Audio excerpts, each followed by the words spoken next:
Welcome, everybody, to Recovery Machine. We are back after a sort of break, a couple weeks off here for us. And we're back with co-host Corey. How are you doing, co-host Corey? I'm good. I'm really good. It's Sunday morning. It's nice to be back. Just the two of us. This is sort of our back to our bread and butter. So it's good to kind of catch up and do one where it's just us chatting. I look forward to this. Yeah, me too. We do have another guest coming in shortly. That'll be in a few days. So looking forward to that. But today what we're going to do is we're going to do another book report style. We've got 3 books for you. The one is fairly recent, and it's where we're going to start. And then we're going to go to kind of an older, not older, but it was written in 1999, kind of at the, I don't know, it's like, I guess at the beginning of where cognitive-based therapy really took off. And also there was a lot of there was sort of a men's movement going on at that time. So there was a lot of concern about hypermasculinity, the level of depression that we're seeing in men or not seeing in a covert form. And so we'll get into that as well. And then you've got a book that kind of ties into both of these that we'll discuss as well. But to start, I'm going to read you a paragraph out of the first book, which is called Outlive, The Science and Art of Longevity by Dr. Peter Attia. And I found this book to be extremely useful. It's very recent. I think it was published this year. This guy put a tremendous amount of work into it. And the way he set the book up, it starts with exercise, diet, sleep. The goal of the book is basically not to live longer, but to live longer, better years. So not lifespan, but health span. That's the way he puts it. So he starts off with exercise. He goes to diet. They talk about sleep. They bring you up to date on all the latest research. And it's quite extensive, pretty technical. And then he kind of throws a curveball at you and gets very personal with his own state of mental health and the difficulties he's had with anger, especially. So I'll read you this paragraph, and then I'll ask you a couple questions about it, and we'll see, everybody, what Corey has to say. Okay? Okay. All right. So children are remarkably resilient, and wounded children become adaptive children. The problems begin when these adaptive children grow up to become maladaptive, dysfunctional adults. This dysfunction is represented by the 4 branches of the trauma tree. Branch number 1, addiction, not only to vices such as drugs, alcohol, and gambling, but also to socially acceptable things such as work, exercise, and perfectionism. Branch number 2, codependency or excessive psychological reliance on another person. Branch number 3, habituated survival strategies such as a propensity to anger and rage.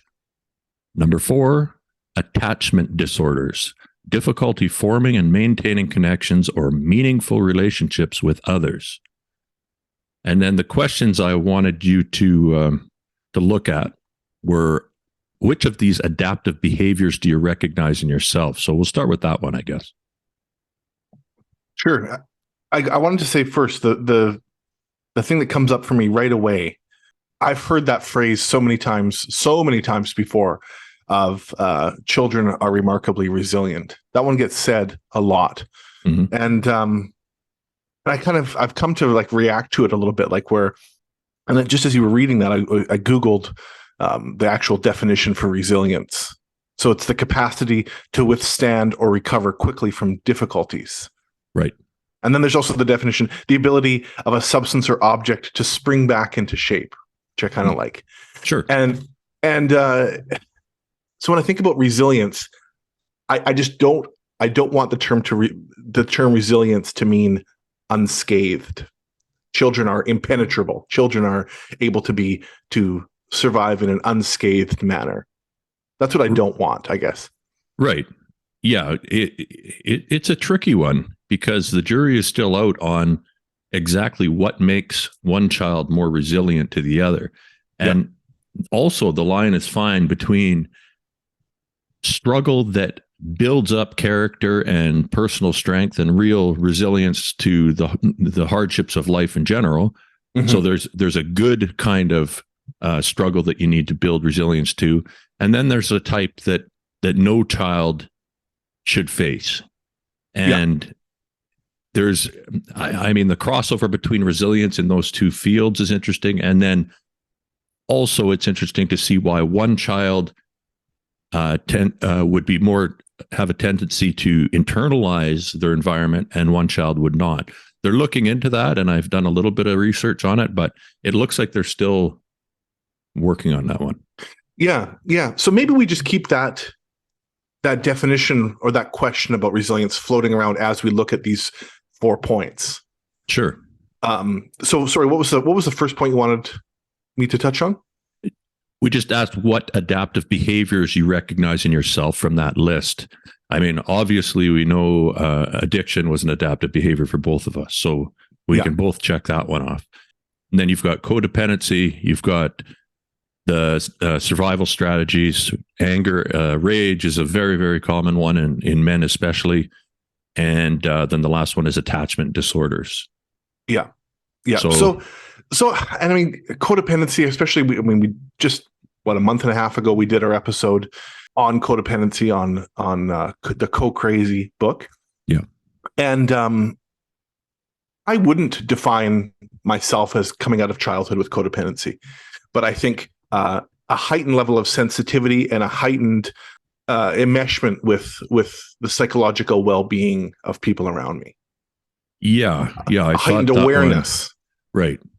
Because of the tragedy with losing your sister there, I think that probably put you in a role that you might not have been prepared to accept. I mean, any kid who loses a sibling like that it's almost like you're in a situation where you maybe are parenting your parents a little bit. You're trying to soothe, you're probably on your best behavior. You're trying to do everything you can to make the situation better, because what else can you do? That's partly true. Like, we were very good kids, very good right. kids. Yeah. Like, truly. And my parents were doing really hard work and really working hard at getting better. Mm-hmm. But I think I must have been aware of stress and of big emotions as a little, very, very little kid. And like we've talked about in many episodes before, as a little kid, the way you internalize that is that it's not like pure empathy or understanding of, it's not pure understanding of what the adult is going through, but you internalize it as such that, like, I can make it better by being this way, I think. Exactly. Yeah, I think you're absolutely right there. So that, I guess it's not a survival strategy so much as maybe, well, I guess you could put it that way. Maybe it's a survival strategy. Try to deal with something that you don't understand. I think it keeps equilibrium. Right. It keeps balance, which you could also say is a form of keeping safety. Yeah. You want to, the cohesion of your family unit is very important to a child. The only thing more important is, more devastating would be complete abandonment from the family unit. And that's the number one fear of children. So you don't want that to happen. Therefore, you're going to desperately try to, smooth things over if you see disruption or something very serious happening. Yeah. And then for the fourth one, what did you think? Attachment disorders, difficulty maintaining connections, meaningful relationships. Is that something that you think you dealt with? I mean, I think that emerged later in my life. Okay. Yeah. I, in my childhood, I certainly had the same friends throughout my entire. They're still my friends today. I have maintained a close friend group throughout childhood, teen years, and adulthood. The stuff with attachment, I think, in relationships came a little bit later for me. Okay. This is that one is kind of tricky. I mean, the next question I asked you is, how did these adaptive behaviors serve you as a child? And the addiction one, I think, is one that it takes a while to develop. It takes a while to, generally speaking, it takes a little longer, and usually doesn't spring up until somewhere in your 20s, where you're realizing that it's difficult to be an adult with that adaptive behavior. And I mean, we've talked extensively about how that's impacted us, and I think we've given people a fairly good idea of some of the circumstances that may have led us to go down that path. Don't you think all of them, for me, what comes up is all of those adaptive behaviors, addiction, codependency or psychological reliance, habituated survival strategies, and attachment, it's soothing. All of those things are to soothe a disease. All of those things make you feel better. Absolutely. Yeah. Yeah. Even I look at the attachment disorder one, and I can recognize that it's definitely impacted me in my adult life. It's affected every single relationship I've ever had up until the one I'm in now, is the first one that I'm probably truly aware of how vigilant I have to be about that pattern that I have. Mm-hmm. And I think it starts with a mistrust early. And for me, I was a very good kid up until a certain point, and then I just kind of flipped. And I think that's a fairly common thing for a lot of early teenagers, especially, like going from 13 to 14, 15.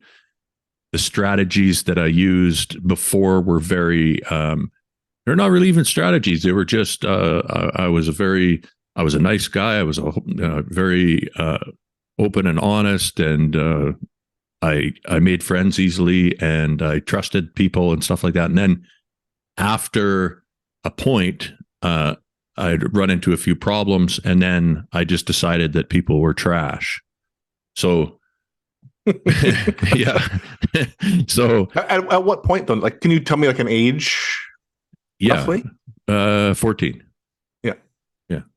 And it was, well, to give you, this is an interesting contrast. If you go back and you look at my high school yearbooks, I was voted nicest guy in grade 8. Nicest guy. Imagine. Oh, okay. By the next year, I was like kicking people's heads in and getting in fights regularly, partying, already developing a reputation as somebody who's angry, unstable. I mean, it was a very short period of time. And then drugs and alcohol being, kind of played a part in that too. And I went from this, I don't know, it really was it's like I took everything that I stood for and threw it out the window and said, this is bullshit. It's not getting me anywhere. I'm going to adapt a new strategy. The new strategy is everybody better look the fuck out. So we're not just talking about like cynicism or like a bleak outlook. Like it was actually aggression. And, very aggressive. Rage. Yeah. I mean, I went from like straight A's to straight C's and attending school just enough to pass, basically, right? And then held that strategy all the way out. So I know that you've told me some of this before, and I know that you've had experience with, with fighting, with actual technical career fighting. But I'm so curious about the grade 8, the nice guy. Like, do you remember in that year, the year that you were voted nicest guy, like, was that bubbling? Was that bubbling up? Were you like actively pushing that down, or was it totally sort of shrouded still at that time? Well, I went through a pretty difficult situation in grade 7, and I kind of had, I'd always been a very popular kid, and people liked me, and basically it was, my childhood was very fun. Like everything was good. I was never the outsider or anything like that. And then I kind of experienced that a little bit in grade 7. There was a divide that happened in my school or whatever. And people got sick of my bullshit, I guess. So for the first time, I found myself on the outside of that. And it was the first time I'd really faced any kind of social difficulty like that. So I made new friends elsewhere through martial arts and stuff like that at the time. And so those new friends were kind of taking me in a different direction as well. Mhm. But in grade 8, I still kind of held on to my core values. I just thought, well, I think what happened here was that I was just, being like, I think kids just got sick and tired of me always being popular and stuff like that, and they're like, "Fuck this, hell with this guy." Yeah. And so I thought, well, maybe I was being probably just too arrogant. Like as a kid, I thought, well, I don't think I need to. I think I'm a decent kid. I just I'm going to do the same thing in high school, and I don't know what happened with those guys. That's fine. So I actually kind of doubled down on that in grade 8, and I made sure now that I didn't ostracize other kids. Like if I saw a kid who wasn't being included, I included the kid. If I saw somebody getting picked on, I was like, hey man, like I went out of my way to really treat everyone with extra respect, kind of compensating for what I think I didn't do the year before, right? So so that was all going on. And then I had some real problems with people I looked up to who are very close to me with kind of stupid stuff where, again, the same thing happened, that I trusted these people entirely. And there was like some stuff that drove a wedge between us. And at that point, I guess I just kind of, that was, I just had enough. There was something in me snapped, and I was like, okay, motherfuckers, like I'm doing my best to do all this stuff, and I still can't trust people to at least be reasonable. And fuck y'all. That was and it just kind of, there was a point where I was like, I'm not going to be this guy who's trying to be nice to everybody if I can't trust anybody. And I think that it was that loss of continuity between relationships with people that started it. And then the exaggerated response is, it's very much the way my mind has worked my whole adult life and my whole life. I mean, I'm all or nothing, man. Yeah. And these are ways to protect ourselves, right? Oh, it's textbook. You could, there's probably many people, guys, if guys who are listening right now could relate to this. And reading Outlive, and especially the next book we're going to talk about, the whole thing is about these patterns, and it's a very predictable pattern in men. Yeah. I remember. Unfortunately, I remember kids that I went to high school with who fit that to a T. What you're saying, and two of them that I can recall one of them ended up dying very shortly after high school, and the other one within 10 years of high school, and and not not by traditional ways where you'd think, oh, it was drugs. It was a culmination of all of the things that we're talking about, I think, from what I know about those two individuals. And there were so many other guys in particular who carried some of those traits. Yeah. I mean, if you continue down that path, and there, if you're not at least tempering that response, I've before I even thought about this, I had already named both of those guys. It's very like bad Nathan and good Nathan. They're two diametrically opposed individuals. And I look at my life. Good Nathan has carried the weight a third of a time for about 15 years. And then for the last 30, it's been mostly bad Nathan. And that doesn't mean that bad Nathan is all bad. It just means that the way that bad Nathan relates to the world is much different than good Nathan. And of course, there's always a little bit of each, but the majority, all the problems that I've developed are because bad Nathan can't do everything. Like I can't be, because if I do, for example, attachment disorders is a great example of this. How can you form any meaningful relationships if you don't trust anybody? If you're never being vulnerable, right? Yeah. Because that's the nature of when men make that flip, and when that side comes out, they're becoming invulnerable because they've been hurt and they were vulnerable. So to protect that kid who was hurt, they turn into something that's invincible or invulnerable. Yeah. So that means your shields are up all the time. And there's no way that anybody can, like, anybody who's listening right now and can relate has probably been told many times by especially women that they've been in relationships with, or men, or anybody that they're close to has probably relayed to them that they are distant. It seems difficult to connect with them on a deeper level, you know, and that's why. Yeah. So that's kind of one of the cornerstones of that book. And then there's another shorter quote that I just wanted to throw in there, and then another kind of list of issues to do with trauma. So here we go.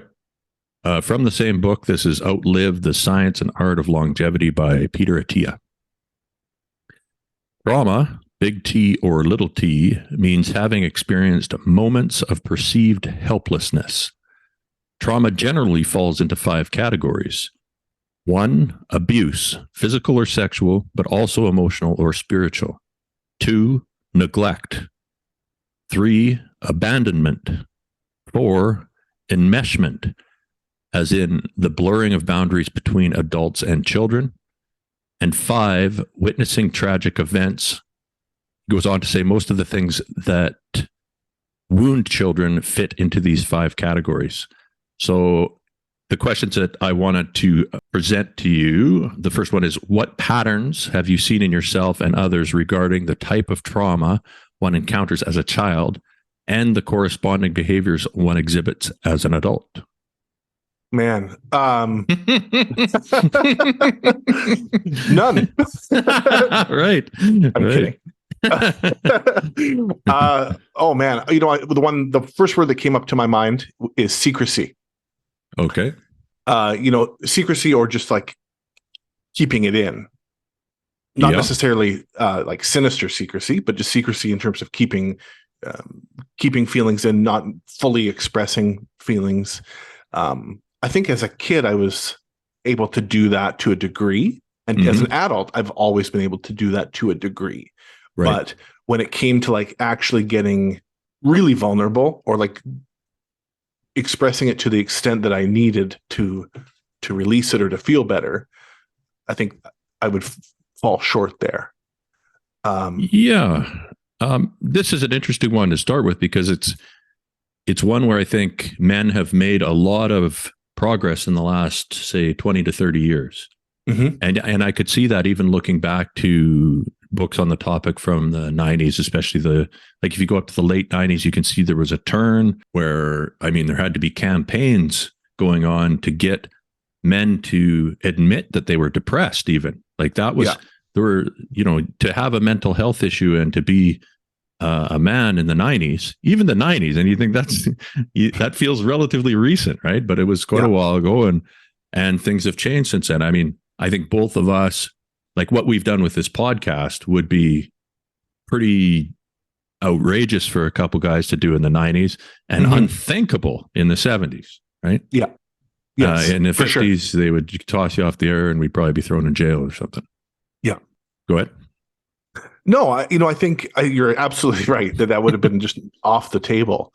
And I just think about, like, let me answer your question first, and then I'll say the second piece. So in terms of your question of what patterns have I seen in myself and others, I think that one of the patterns would be that the end result is anger and cynicism, that is a byproduct. It makes me think about people in the prison system, that we have got prison systems that are full of hurting people. Yep. And that our society's unwillingness to address like the larger issue of men has partly resulted in this. Absolutely. Yeah. And of course it's tough, because we have lived in such a poisonously male dominated society for centuries. And as that has shifted a bit in terms of like the rise of feminism and a much more equal society than we lived in 100 years ago. Yep. What we are really failing to do, I think, is look at at all of these things that we're talking about with men now. And that has not kept up. As much as there have been movements that have been positive, there's still a enormous population. And again, the prison system is an example of that, of this huge population of men who are just like hurting and angry and acting out in a host of maladaptive ways. Yeah, which led to them being incarcerated in a justifiable or unjustifiable way. Doesn't really matter. And then also, I think we've basically, as a culture, especially the U.S. I mean, they got to get rid of their private prison system. Is horrendous. The amount of people they've got in there is just off the charts. But it's almost like it's an incubator for violence, right? Mm-hmm. Because you're taking those maladaptive strategies that led to a lot of people being there in the first place, cranking it up to 11 because the environment is magnified in that it's all men, it's all the same maladaptive. Not generally, there's a lot of the same kind of adaptive strategy, and then it's just multiplied by years, right? So, I mean, I don't know what kind of rehabilitation program. I guess it would be institution by institution, and I don't know, but maybe they do. I hope they are doing something to address, how that pattern didn't serve the individual, how it's being exacerbated in their current circumstances, and then what they need to do to take care of it before they try to reintegrate into society. But mm-hmm. I mean, you could see why the rates of recidivism is so high. Yeah. It's yeah.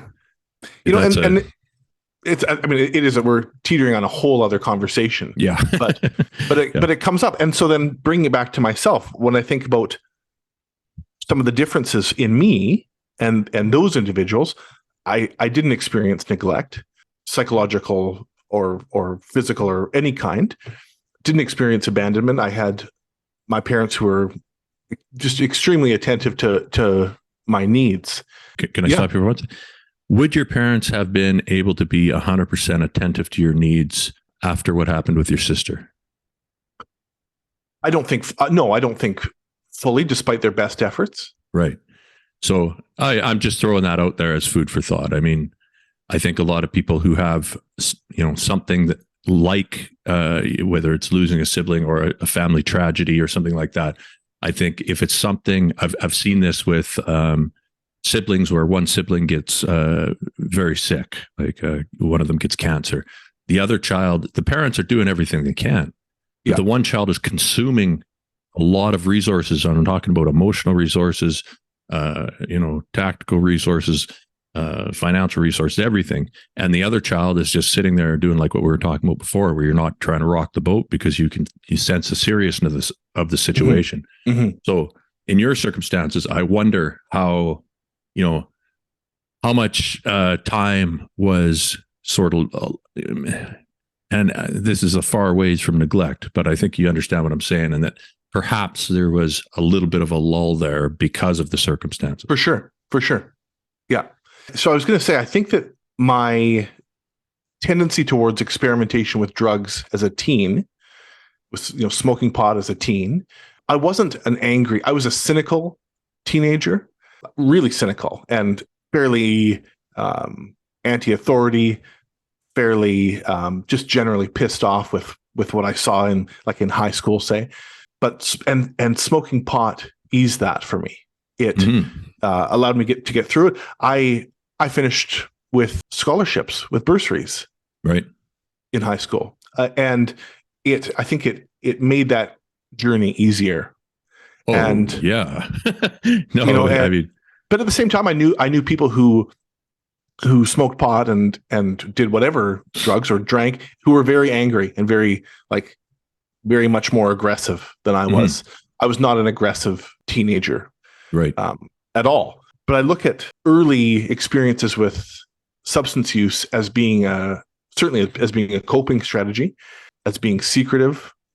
The roots of that were secretive for me, as I've talked about on here before. And I think it kept all of those other things down, other things manageable. What about enmeshment? Again, Did you feel, I mean, this depends on how, like, it sounds like you had solid two parents there who probably dealt with this situation that the loss of your sister in as best as anyone can. Did you, looking back, did you feel like there was some, like, I think when they talk about enmeshment, blurring the boundaries between adults and children, this also includes parenting a parent or trying to console a parent for an extended period of time. And I have no experience with what you went through there. I just wonder if that was something you would have been a part of. I also realize you're quite young, so maybe that was something that was not. I think I was too young. I was very young. Right. And I think that when I look at my own experiences with grief and loss, there's a trajectory there. There's a path that you follow, which is a really, really long, winding path. But as I was moving through my infancy was when the loss happened, and then early childhood, and then on to my teen years, my parents were evolving, and their grief was remodeling, I think, as they went, which is of course what it does. So I think it was, by the time I was a preteen or teen, now that much time had passed, 13, 15, however many years had passed. And it does get easier. It changes. Yeah. So I don't think I know that I wasn't parenting them, but I just think I was very sensitive to their needs and their emotions. Right.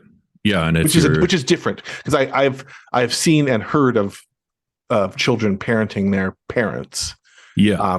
And I think that gets to be really, really toxic, really dangerous stuff. Oh, very dangerous, and makes the situation much more difficult to resolve later on, I think, from if you're trying to go back and look and make sense of what happened, it's another layer of difficulty on top of an already difficult situation. Yeah. And I think I was just going to say too, I think my parents were very attentive, to the point where I looked at some of my other friends who had less attentive parents, and I thought, like, damn, their parents aren't even really paying attention. You weren't a latchkey key in the 90s? I was not. Huh. I was not. No. Oh, there was. And not only that, but by the time I was in late high school, my dad retired. So suddenly I had two parents at home. Oh, wow. So you gotta really watch yourself. Yeah. There's one more thing I'll just kind of mention before we move on here, and it was an interesting point that the author made, Dr. Peter Attia, saying he talks about little T's and big T's. We've talked about this before. We've done a couple segments on it. And he mentioned in his own struggles there, when he was going back and looking at his childhood, he found that he probably had, there's not probably about it. He had a big T, and the big T was a very horrendous situation, but it was easy to identify, and therefore a little bit easier to at least start to address. Mm-hmm. What he mentioned that I thought was interesting was that he considered the buildup of small T's that he couldn't recognize at the time and had a difficult time kind of sussing out as an adult. He considered that to be as much of an impact, or in some circumstances worse, because of the insidious nature of them in trying to deal with them at a later date. Yeah. And I'm sure you've run into this in your own past. I certainly have, because little T's are so easy to gloss over. Yes. And they are even more segmented on a child-to-child basis. Some child could experience 100 of these little T type traumas and be just fine, whereas other ones are going to internalize half of them. You don't know what you are or where you stand on that. You can guess at it, but until you go back and really look and think about it, and then what I think is interesting is, in my own case, I've glossed over a lot for a long time. And when I started going back and looking at things, I was like, well, yeah, it's not a big deal for probably a lot of kids. But for me, the way that I work, it probably was a big enough deal to, harbor resentment that needs to be sorted out, you know? Yeah. And if you have enough of those accumulated, I think it can be, and this is not from experience, I'm just speaking on behalf of the author here, but he thinks it can be as difficult to deal with an accumulation of small T's compared to a big T. Mm-hmm. I think that's so true. I think it's so true. It's so easy to make everything about the big T, about the That's big right. trauma. That's and right. and it's not. I mean, for me,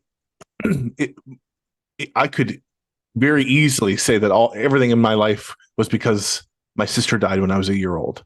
Mm-hmm. Which is not true. Like there were so many other little things or medium T's that happened. Medium T's. Now we're getting had to an medium impact. T's. But I think too, like there's such an impact on how we talk about it. Like I noticed when you said, well, it may, and I think back to an experience I had as a kid. It might have been fine for another kid, or there might have been other kids that would have been unfazed by it. And I think I've learned for myself to make sure that I'm not minimizing that, or telling myself that the impact of that shouldn't be because it wasn't that big of a deal. Like it's good to just like sort of come at it. And what I will read from the book that I've brought later will kind of tie in with that. That I think to come at those memories or those experiences neutrally, and just or with curiosity, and say, what was the impact of this, big or small? Yeah, I mean, I think that's what you have to do. Yeah, and I'll also say that it is surprising what the subconscious will do with those memories, as far as diverting your attention, or like I said, glossing them over just enough so that they're in your memory, but they're not really jumping out at you. Yeah. And this is the beautiful thing about exploration and therapy, is that I have literally had memories and things that I've thought about throughout my adult life that would come up a lot, just like randomly in my adult life, where I would think about various small T's, say. Mm-hmm. And then once I actually dug into them and explored them with a therapist, it's like, honestly, they don't come up.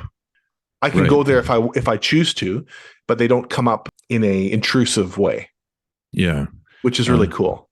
The beautiful thing about that, that's not the work to elucidate those is probably be described as difficult. Maybe very hard for people, but the result's beautiful. Yeah. Yeah. Okay. So that's good. That I do recommend that book. Anybody wants to check that out. It's high on my list. It's very well written and really surprising the impact. So moving on to the second book I want to discuss, it's called I Don't Want to Talk About It, Overcoming the Secret Legacy of Male Depression by Terrence Real. This was actually a book that was recommended by Dr. Peter Attia in his book. And he went and he actually got this author and hired him to work with him. That's how Dr. Attia is. He doesn't mess around when it comes to getting things done. He means business. But this book was published in the late 90s, I think 99. And it's an interesting read just to see how much has changed since that period of time, and even the words they use. And but as far as content goes, it's well worth it. It's obviously kind of pointed at men. So I recommend it for anybody who thinks they might have some of the issues that we've been talking about, especially, but in general, it's very well written. It's a great book. He goes into all sorts of detail about himself, and he's a psychiatrist who basically grew up with a really violent caregiver. So I've got a couple kind of excerpts from his sessions with patients here. So I'll start with the first one. I tell Billy that I think of depression as an autoaggressive disease, a disorder in which the self turns against the self. If we were able to take a psychic stethoscope and listened to the unremitting conversation looping inside Billy's mind, we would hear harsh, perfectionist judgment matched with bitterness, mistrust, and hopelessness. And I just wanted to get your thoughts on that one. I'm so interested in that term, an autoaggressive disease. Isn't that great? Yeah. Yeah. I mean, that he nails it, right? Yeah. He gives so many case by case examples. And just to give a little more information, he breaks depression in men up into two groups. The first group is called covert depression. So you'll fall into that category, or men who are overtly depressed. So when he sees a patient that's complaining about depression or symptoms that he recognizes as depression, he says that men will always fall into one of those two categories. Most men in our society operate, what's the quote about most men live lives in quiet desperation. That's a good example of covert depression. And that's men who you're going to be working your ass off. Usually you get home, you're going to be having a couple of drinks. In other words, you're using whatever kind of addictive behavior you can to get through the day. And you don't stop to think, because if you stop to think, it's all the demons come back up. You become very miserable and depressed. And so you've developed a strategy that is rewarded in a lot of ways. If it's a productive strategy, you become very successful in our society with covert depression, and then wonder why achievement after achievement leaves you feeling hollow. And this is what I experienced all up in my 20s. I think, if I just get this next thing, then things will be better. And it never happened. And then eventually the coping mechanisms, you have a choice. You decide to face your depression. And then he describes as it's part of recovering from this as well, is you have to get rid of the addictive behavior first. So you get rid of the addictive behavior, and within moments, the overt depression is going to come out. And then you have to sit in that depression and start to figure out what the hell's going on. And once you've resolved enough of the relationship to yourself and kind of dealt with a lot of the thinking patterns that are causing you to have problems in the first place, and you've built up enough resistance, you've got some time away from the addictive behavior, then you can dig in and look for the source, the roots of this stuff. And then, so that's where the therapy comes in, and eventually you get out the other side and you realize that achievement-based self-esteem is maybe not the way to go. Yeah.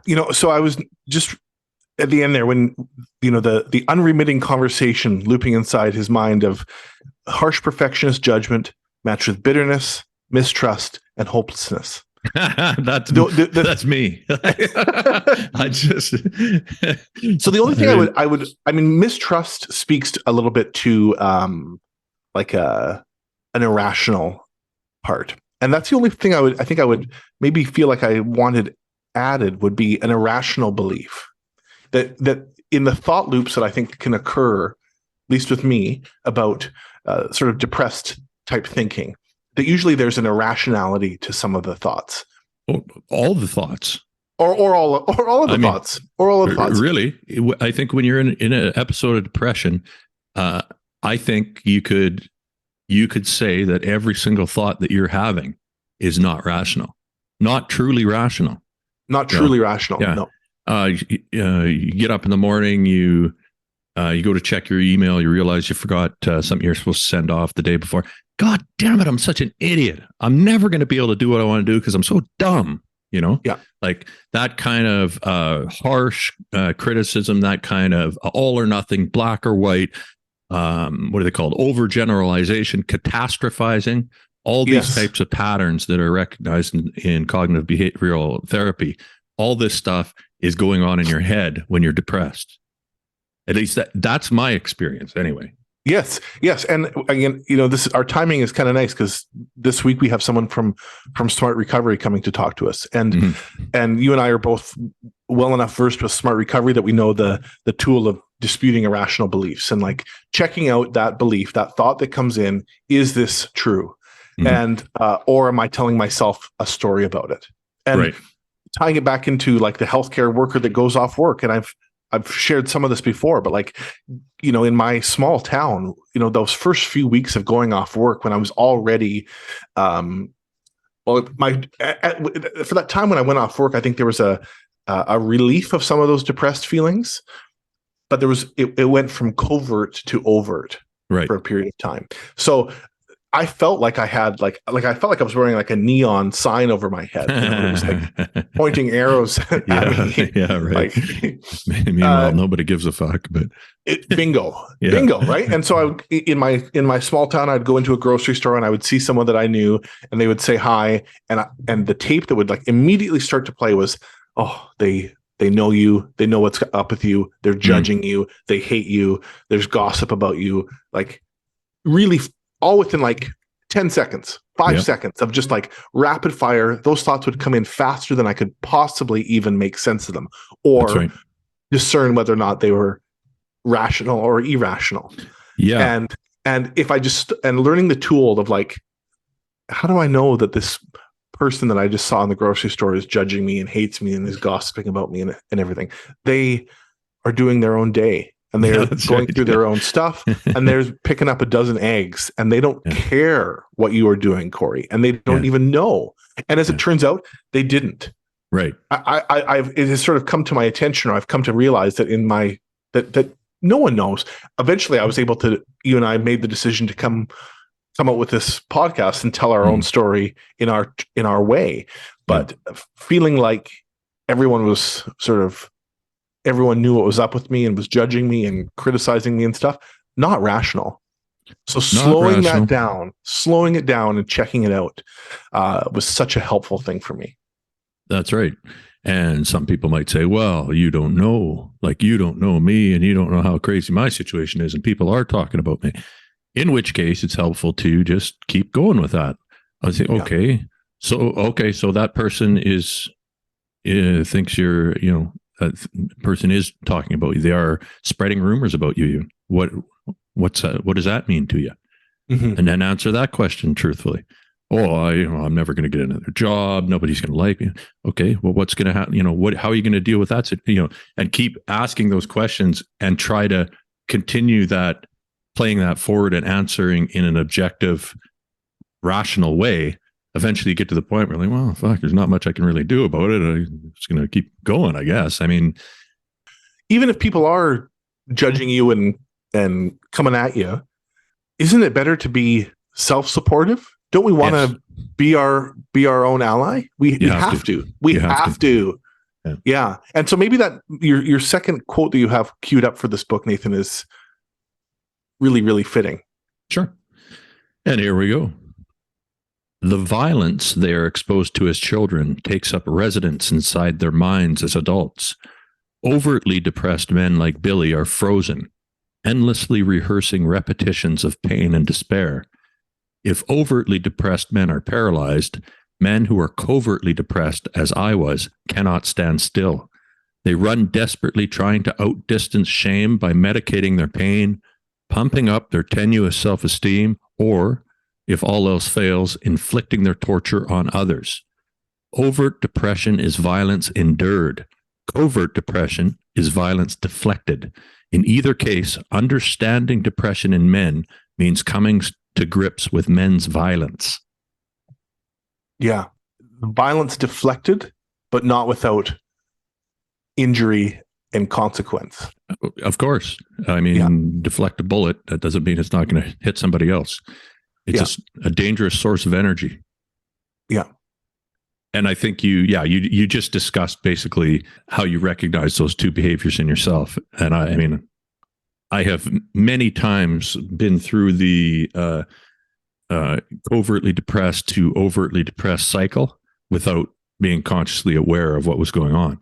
And what happens with me is I can become very productive and very centered and focused, focused on a task. And if I keep going and pushing, it keeps everything at bay for a while. And then inevitably I can't sustain the pace. And when I go to rest, the overt depression hits me and then I'm paralyzed. And it's, my energy is absolutely evaporated. I oversleep. I can feel it in my body. My body starts to ache. I can't move. It feels like I have to I exercise, but it's like I have to force myself. Like I feel like I'm no disrespect to anyone with Parkinson's, but I feel like as a metaphor, it's like I can't initiate movement. Mm-hmm. And it's a strange state. And to realize that that's all being driven from inside my mind. There's nothing has changed really, except my perception of my reality and my kind of limitations as a human being. I've run into a situation where I can't keep up the facade, or I can't keep running from the thoughts, right? So eventually you have to stop, and when you stop, then it goes the other way. So it wasn't until recently where I thought, well, it's not, if you're going to, the first step is to stop running, right? And that means you have to face the paralyzation and it's quite acute for a little while. You have to face that and try to work through that and continue to be kind to yourself, continue to examine your thoughts. And it's very difficult, but I don't think there's, from what I understand, there's no other way to kind of deal with that situation. You can either go back to being covert, and that's a strategy that I see happening all around me. Everybody's covert, or you can turn around, stop, and let the log roll over you, and then pick yourself back up and kind of be, okay, how do we stop that from happening again? Mm-hmm. Or at least mitigate it? There's the analogy that we've all heard about, that alcoholism or an addictive behavior is like doing push-ups in the corner. But, I think it's more push-ups in the corner. I've never heard that. Have you heard that before? No. Like, just waiting for you to be like, to have your guard down, to have your defenses down. I see. And okay. I just think it's more that it might be more appropriate for shame and depression to be the one that's doing push-ups in the corner. And that it's sort of like thinking of the addictive behavior as being like the powerful entity. It is not. It is the coping strategy. It is and this is like to me, one of the fundamental flaws with like the disease model of calling it a disease. It is a coping strategy for the disease of shame and depression and anxiety and trauma. And, I've had this pattern in my life where I will, I think back, I started therapy when I was like 23, 24, because I felt so depressed, and I was just starting my career and felt really low, and realized there was a bunch of stuff that I needed to start talking about. And I did, and it felt good, and I felt better for a period of time. And then I certainly hadn't turned everything over from my childhood and from just my formative years. And then life just continues to happen and pile up, and suddenly I'm right back to problematic behavior and to realizing that I needed help. And then I, turned over some more rocks, and I've had to keep doing this throughout my adult life. And what I've realized is that like that depression and shame and all of these other aspects of mental health are the ones that are kind of doing push-ups. And what I need to guard against is that. Right. And because every time I speak it, every time I'm like really self-supportive and honest about how I feel, that's when I feel better. Right. And the potential byproduct of letting the shame and depression take over is isolation, is an addictive behavior or substance use. It's that's not right. The entity itself. No, not at all. It's a maladaptive behavior pattern that served you at one time and no longer does. Yeah. That's it. So I think you have a book that you'd like to share with our listeners as well. Yeah, and maybe this just is. I've kind of realized maybe it's a good little tie-up of our conversation, as like, because it's offering. There's a little bit of a technique in there. So this book actually just came out last year in 2022. It's called Already Enough. It's by Lisa Olivera. I'm already And- enough. Damn it. Yeah. Already enough. This book was recommended to me by my mom, who had heard about the book from someone who had listened to our show and said, Corey should read this book. So I credit that individual and my mom for passing this along. But so there's a lot about perfectionism, as the title would suggest, and that, where the roots of perfectionism come from. There's some different types of perfectionism that it looks at, like the perfectionism as a social condition, the perfectionism as a internal solo condition. But I'll just read this passage because it kind of is a nice one that fits. Zoom back to younger you. Imagine what you were experiencing, holding, and going through. Bring to life the messages that you received, whether explicitly or not, about who you needed in order to stay safe. See if you can picture the memories that most deeply affected you growing up and the beliefs that you formed as a result. Ask yourself, what did those beliefs do for you? Did they protect you? Did they keep you safe? Did they maintain connection? Keep you small and quiet? Or conversely, did they keep you at the center of attention? Did they help you feel comforted, allow you to survive? Now zoom back further to you as a newborn, the you who had no clue what was coming, the you that was along for the ride of whoever carried you, whether or not they stayed. Picture your new fresh skin, your unformed self. Feel the goodness that you contain within you from the start. Notice what it feels like to observe even a part of you who's been good, worthy, and enough. The part that just needed to be yourself. The part that didn't yet know that you were what you were expected to be. Notice how you still carry that part of you somewhere. We are incredibly focused on connection. We will do whatever it takes to maintain that connection, including form stories that ultimately harm us in the long run, but offer us what we're needing in the moment. Before we formed those stories, we were simply all we didn't know yet. We didn't yet know. We did our very best with what we had or didn't have. Stories arise for a reason, and that reason isn't a fault of ours. Because of this, I invite you to thank yourself. Thank the part of you that needed your painful stories to survive. Thank the version of you that clung to your beliefs because you thought you needed them to be okay. Thank the younger you who created these stories, and honor why you might have done so. You've always had your own safety in mind underneath it all, and having compassion for the reason our stories came to us allows us to begin unraveling them. Yeah, that's a great passage. I think that speaks a lot to recognizing the different kind of entities. I mean, there's all sorts of different things they're called in pop culture. I hate the world. I hate the world. I hate the word. Sometimes I do hate the world. Inner child, and I can't. I grew up during a time where I was listening to my parents talk about it all the time, and it's such a 90s. And I think it probably is a useful descriptor in a lot of ways. And I can see those individuals within myself. I can see good Nathan. I can feel what good Nathan values, how he looks at the world with optimism. I can feel that all the way back, I could feel how he trusts people, and he looks at the good in people, and he gives everybody a chance, and he wants to help people.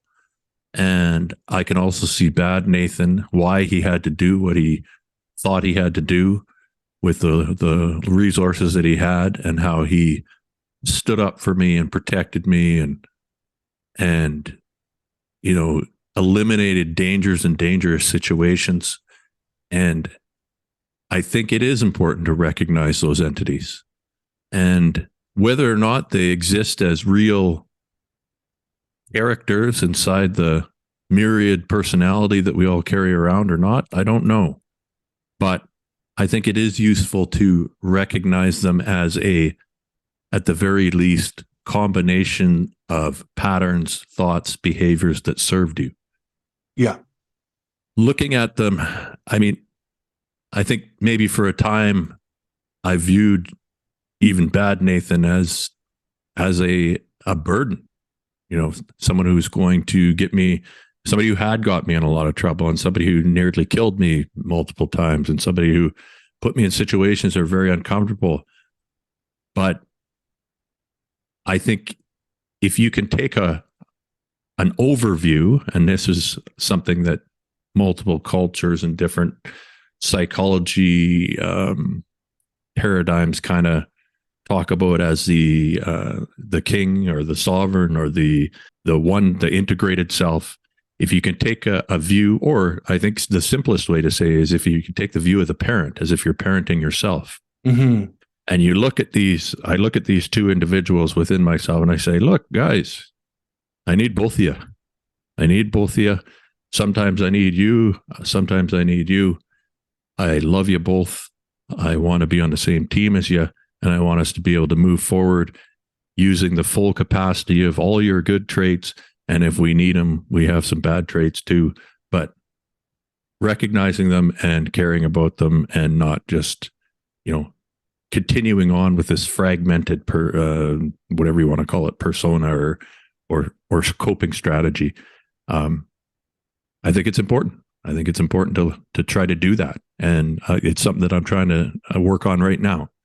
And I'll update you guys as I go. I'm starting, I got a new therapist here lined up that I'm meeting with tomorrow.